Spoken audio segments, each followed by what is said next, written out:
Thank you, Mr. Chair.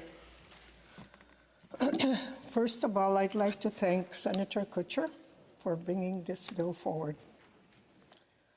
And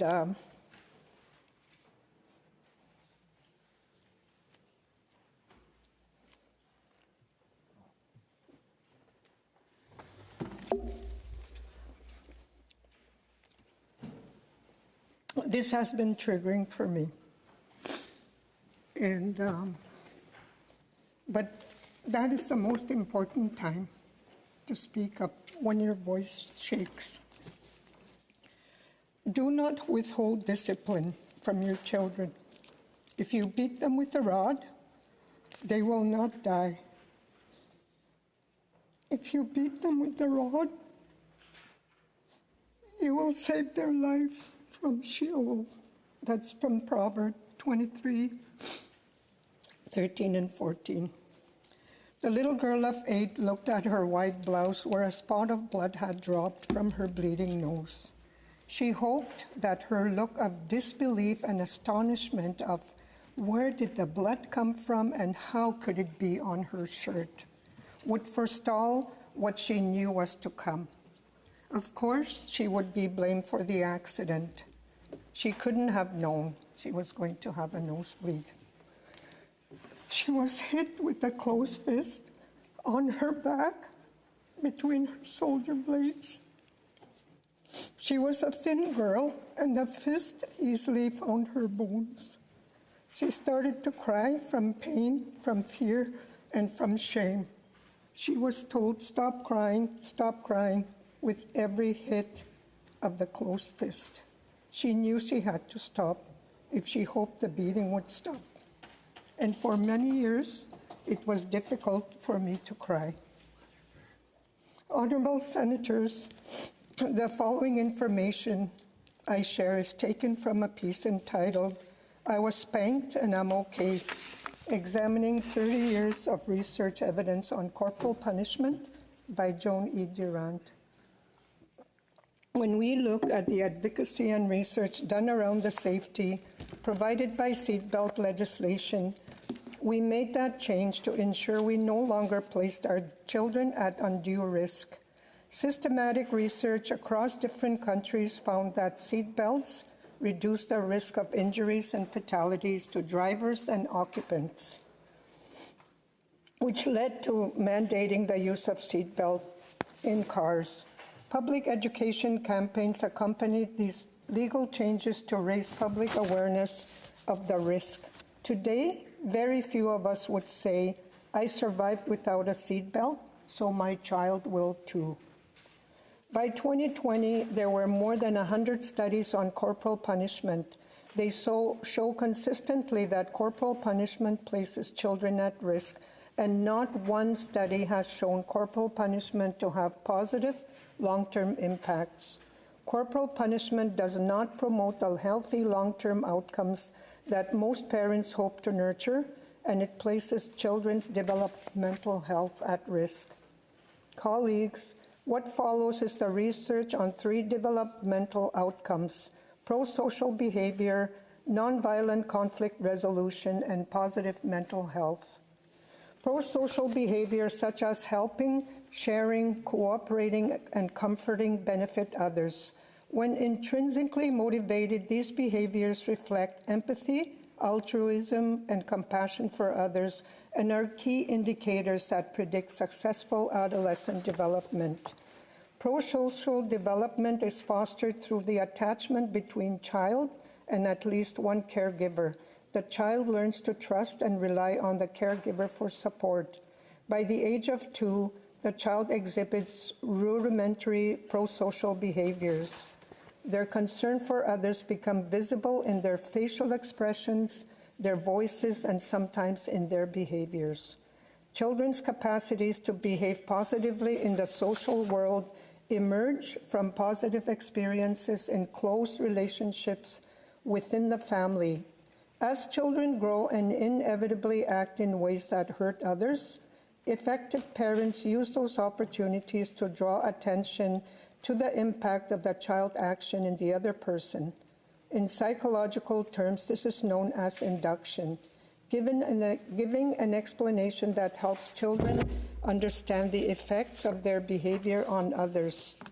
Induction promotes internalization of values because it facilitates the child's deep processing of the parent's message. What is the impact of corporal punishment on pro-social development? Parental responses that arouse stress, anxiety, or fear interfere with internalization because the child's capacity to process the parent's message becomes impaired. The child instinctively concentrates on dealing with the perceived threat. Punitive, threatening, or painful parental, and in my case, institutional, responses also undermine attachment, which is critical to moral learning. With sustained negative parenting, the child's learning is impeded and moral development becomes replaced by hostility and resentment. Honorable Senators, in her 2002 research on corporal punishment, Elizabeth Gershoff concluded that corporal punishment can impel children to avoid misbehaviors in order to avoid future punishment, but it cannot on its own teach children the responsibility to behave independently in morally and socially acceptable ways. Bernadette Saunders' studies on children in Australia, and these are children that were in residential school, found that children tended to experience corporal punishment as humiliating, intimidating, frightening, and damaging. The children spoke of feeling powerless, vulnerable, helpless, unjustly treated, and of wanting to avoid those parents or institutions. Now imagine, colleagues, if you lived in residential school and you had no supports to counteract the negative and violent ways you were raised by complete strangers for simply demonstrating innocent childlike behaviors. Children and adolescents were indeed powerless, vulnerable, helpless, and unjustly treated by church representatives and teachers with no recourse to fairness or ability to be heard. Many learned to shut down and learned to become invisible, which negatively impacted communication skills. Honorable Senators, another attribute that most parents hope to cultivate in their children is nonviolent conflict resolution. Social scientists refer to one's ability to read others' emotions and use that information to guide actions, inhibiting aggressive impulses and regulating anger as emotional intelligence. And how is this nonviolent conflict resolution fostered? Emotional competence depends on the ability to recognize, identify, monitor, and regulate one's emotions rather than denying, suppressing, or controlling them. These abilities grow out of a secure parent-child attachment in which children feel safe expressing their emotions and parents respond sensitively and supportively. When parents help their children connect their emotions to their growing reasoning capacities, neural pathways are formed that will become increasingly strong if they are repeatedly activated. What is the impact of corporal punishment? When children are physically punished, they are placed in a situation where they are unable to express their emotions. They are stripped of their voice and their power of expression.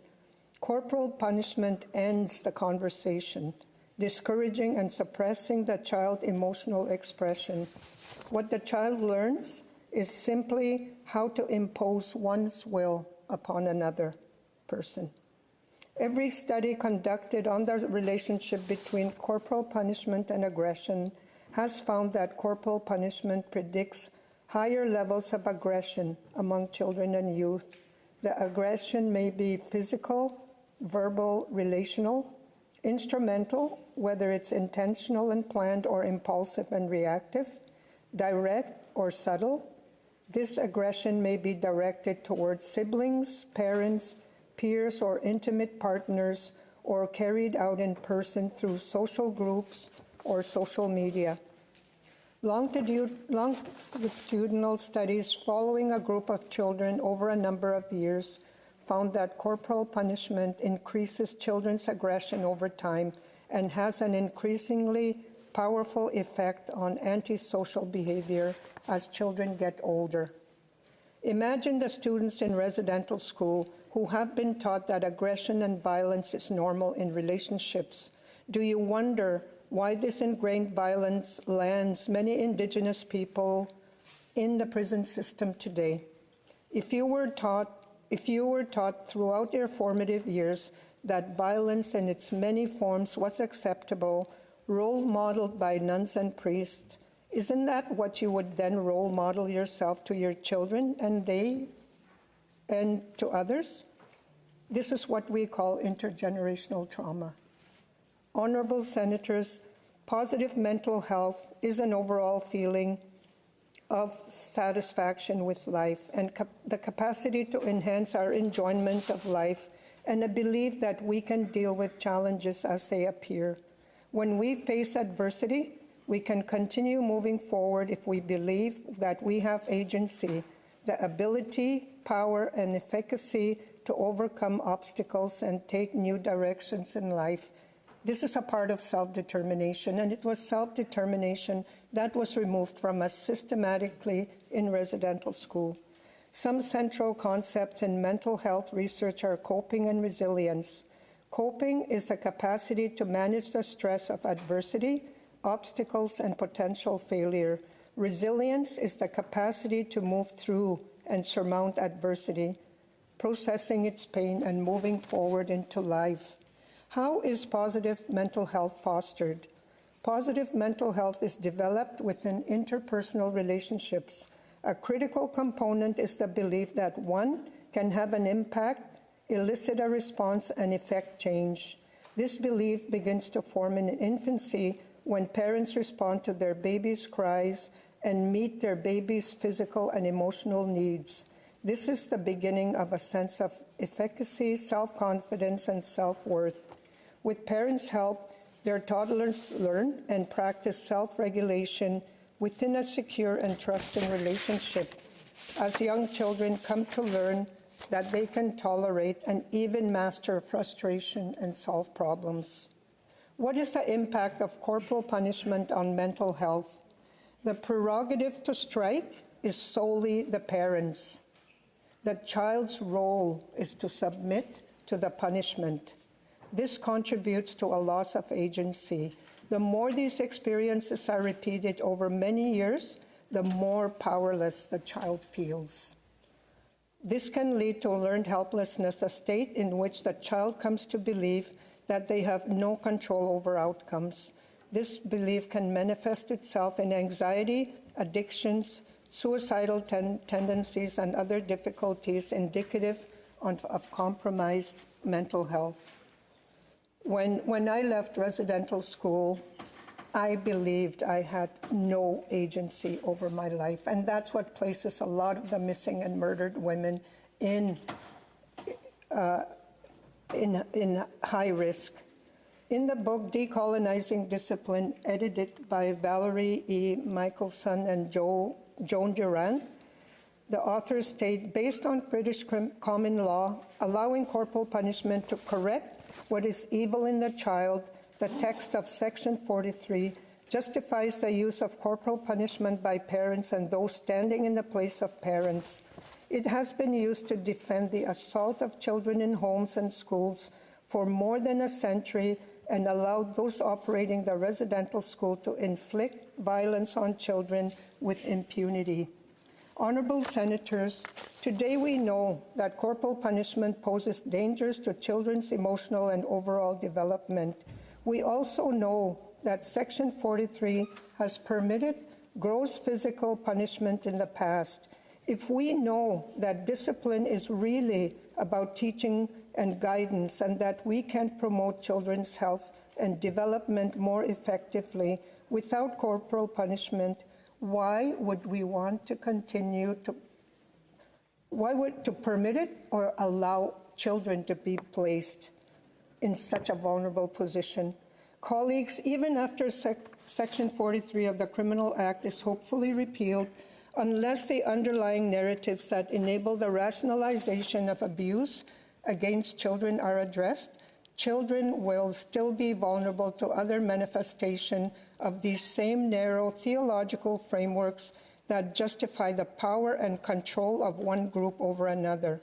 Society needs to confront the ways that these very colonial systems that have helped to shape this country continue to enable various oppressions to this day. Honorable Senators, I urge you to support the swift passage of S-251, and by doing so,